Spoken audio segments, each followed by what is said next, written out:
Digestion of food material, इसके बारे में हम विस्तार से पढ़ेंगे। यह हमारा पेपर सेकंड में है जूलॉजी के एमएससी में। पाचन के प्रकार, पाचन के प्रकार, पाचन क्या प्रकार के होते हैं? पाचन दो प्रकार के होते हैं। पाचन दो प्रकार के होते हैं। अंतःकोशिकीय पाचन, इंट्रासेलुलर डाइजेशन की बात करें हम तो जब पाचन की प्रक्रिया कोशिका के अंदर होती है, जब पाचन की प्रक्रिया कोशिका के अंदर होती है तो इसे अंतःकोशिका पाचन कहते हैं। तो इसे अंतःकोशिका पाचन कहते हैं। यह निम्न प्रकार जीवों में संपन्न होता है। यह निम्न प्रकार जीवों में संपन्न होता है, जैसे अमीबा में, पैरामीशियम में, स्पंज आदि में। अब हम बात करें दूसरे की। दूसरा क्या है? Extra cellular digestion.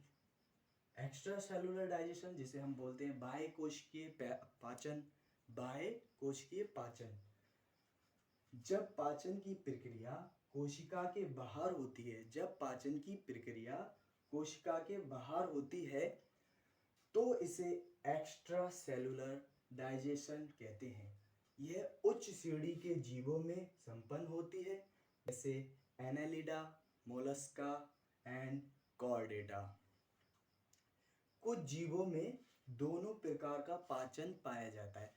कुछ जीवों में दोनों ही प्रकार का पाचन पाया जाता है, जैसे सिलेंट्रेटा, मुक्तजीवी एंड। अब हम बात करते हैं मानव में पाचन तंत्र। मानव में पाचन तंत्र, ठीक है।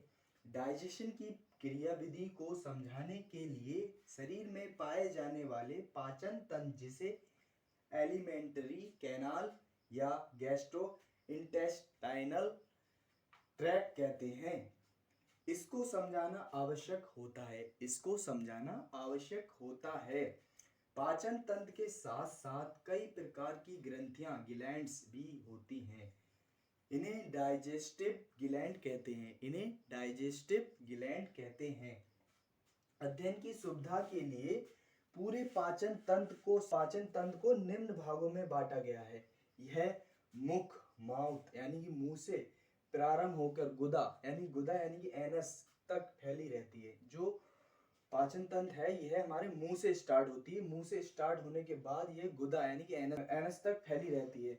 इनमें निम्न अंग ओरिजिन होते हैं, जिसे हम रहता है उसके फेरिंग्स, लैरिंजियो फेरिंग्स कहते हैं हम उसे।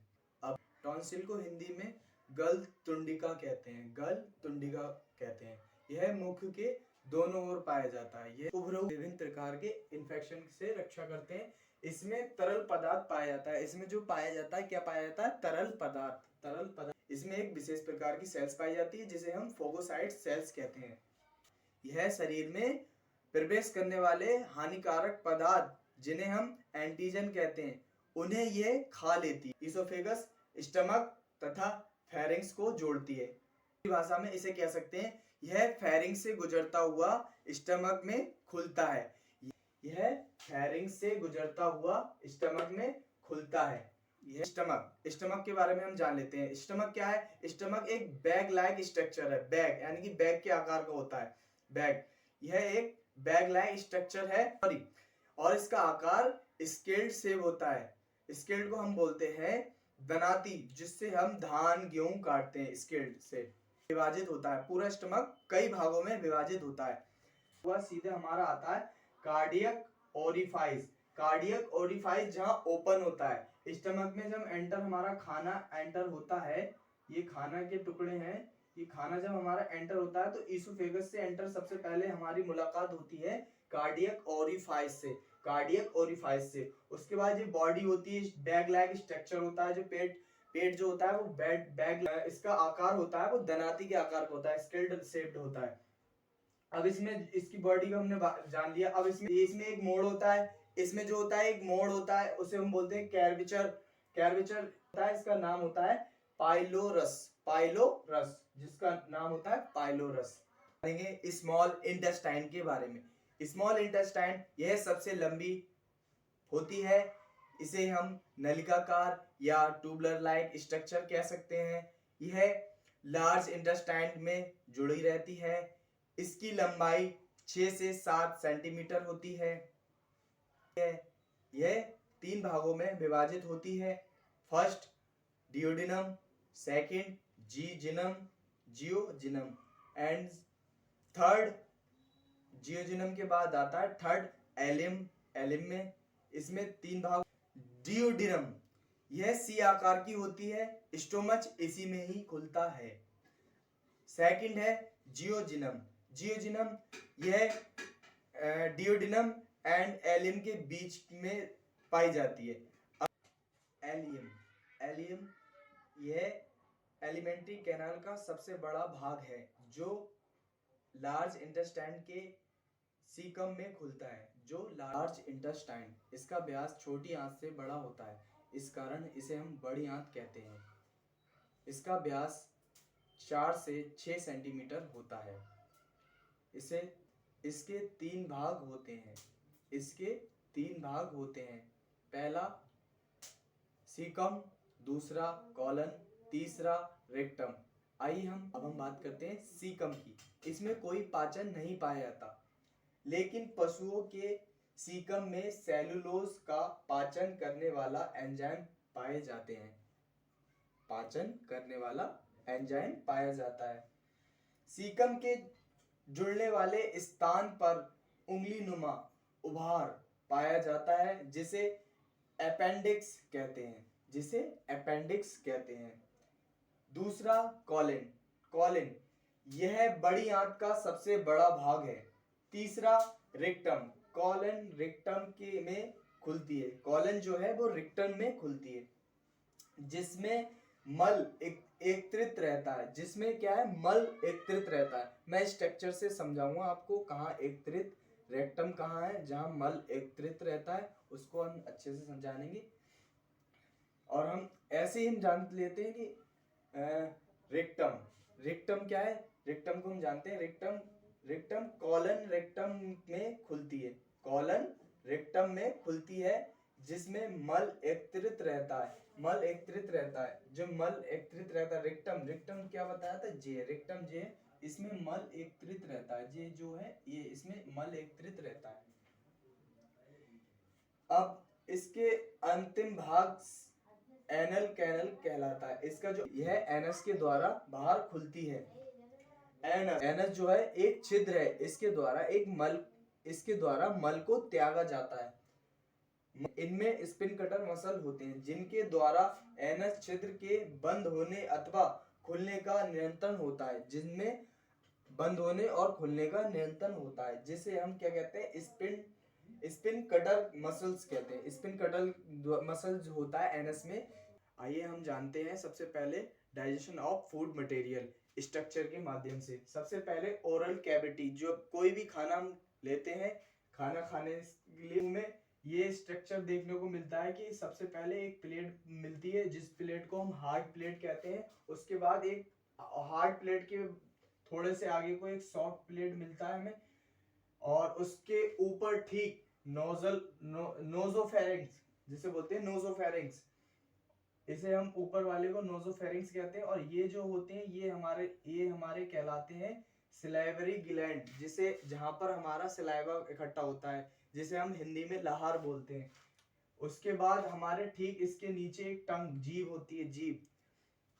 अब हमने ओरल कैविटी ली, उसके बाद हमने होके सीधे ओरोफेरिंक्स में आया। ओरोफेरिंक्स से हमारा लैरिंजियोफेरिंक्स में आया। लैरिंजियोफेरिंक्स से हमारा ईसोफेगस में आया। ईसोफेगस से सीधे हमारे सबसे पहले हमारा जो खाना है वो पेट में जाने से पहले कार्डियक ओरिफाइस से मुलाकात करता है। कार्डियक ओरिफाइस के बाद हमारा फंडस से मुलाकात होती है। जो पेट का ऊपरी भाग होता है उसे हम फंडस कहते हैं। फंडस के ठीक नीचे हमारे लिए किर्वेचर बोलते हैं हम मोड़ को हम किर्वेचर बोलते हैं। अब मोड़ के बाद हमें लास्ट में हमें बोलता है हम फाइलोरस के बाद, ठीक उसके बाद हमें डियोडिनम से मुलाकात होती है। ये डियोडिनम कहलाता है। इसके ठीक नीचे सबसे पहले हमें जेजिनम से मुलाकात होती है, ये जेजिनम है। जेजिनम के बाद उसके ठीक नीचे जेजिनम के बाद हमें मुलाकात हमारी इलियम से होती है। इलियम के बाद हमें सबसे पहले अपेंडिक्स से मिलती है, जो फिंगर लाइक स्ट्रक्चर होता है।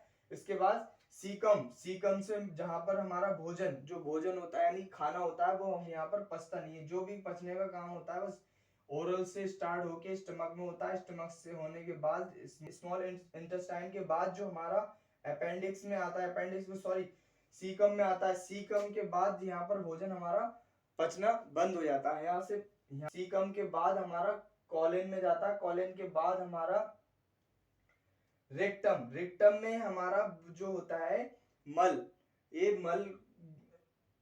मल का चैम्बर है, मान के चलो रेक्टम को हम मल का चैम्बर बोल सकते हैं। ये मल का चैम्बर के नीचे ठीक एनस पाया जाता है, जिससे हमारा मल स्टूल पास हो जाता है। यही डाइजेशन की क्रिया है।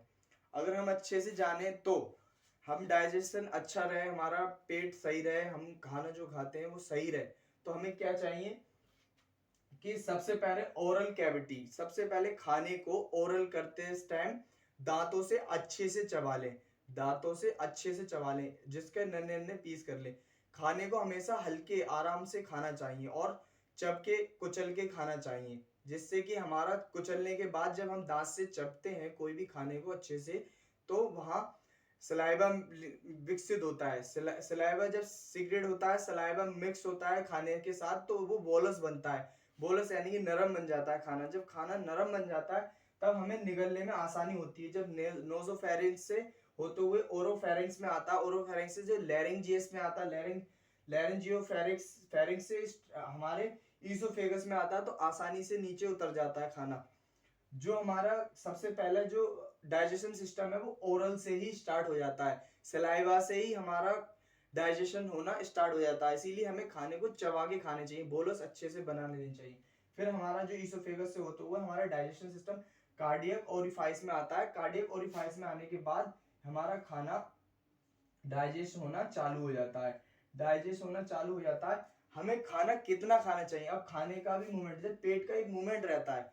खाना हमें 100 में 80% खाना चाहिए, 100 में 80% खाना चाहिए, इतना खाना चाहिए। मान के चलो इतना पेट है आपका, इतना ऊपर का हिस्सा जो है ये वाला और ये वाला, इतना खा लो, इतना खा लो और इतना नहीं खाओ, मतलब 20% हमारा खाली रहना चाहिए पेट। अगर हम 100% खाना खा लेते हैं, पेट में हमारी जगह नहीं रहेगी, तो हमारा पूरा पेट बंद रहेगा। पेट हमारा बंद रहेगा तो हमें गैसिडिटी की प्रॉब्लम होगी, एसिडिटी बनेगी और हमारा मतलब हमें खट्टी खट्टी डकारें आएंगी, बहुत सारी प्रॉब्लम चालू हो जाती हैं। हमारा खाना सड़ने लगेगा। अगर हम ये तो बात रही खाना सड़ने लगेगा, हमें दस्त या हमें पलटियां चालू होंगी, लेकिन हमें अगर हम 80% खाना खाते हैं तो हमारा खाना अच्छे से पच सकता है। क्यों? हमारा खाना इधर उधर होता रहता है। अब हम खाना खाने के ठीक बाद हमें पानी नहीं पीना चाहिए। 80% हमारा खाना है, अगर 20% हम पानी पी लेंगे तो भर जाएगा पेट। तो हम खाने में जब हम खाना खाते हैं तो हमारा पेट गर्म हो जाता है। गर्म मतलब गर्मी फेंकता है। गर्मी फेंकने के बाद अगर हम पानी डायरेक्ट पी लेंगे खाना खाने के बाद, तो ये आग जो होती है अग्नि, वो बुझ जाती है। जो आग हमारी जलती है खाना खाने के बाद, वो हमारी आग बुझ जाती है। तो हम ऐसा समझिए कि हमारा खाना ठंडा हो जाता है। ठंडा होने के बाद जी सड़ने लगता है, तो सड़ने के बाद हमारा खाना बेकार हो जाता है, हमारी तबीयत खराब होने लगती है। तो क्या है, हमें पूरा खाना खाने के बाद हमें पानी नहीं पीना चाहिए, जिससे कि हमारा खाना सड़ेगा नहीं। इससे खाना खाने से पहले पी लो पानी, या खाना खाने के साथ साथ पी लो। खाना खाने के तुरंत बाद नहीं पीना चाहिए पानी। हमें कम से कम आधे से 1 घंटे बाद खाने के पानी पीना चाहिए, जिससे हमारा खाना डाइजेस्ट अच्छे से हो जाए।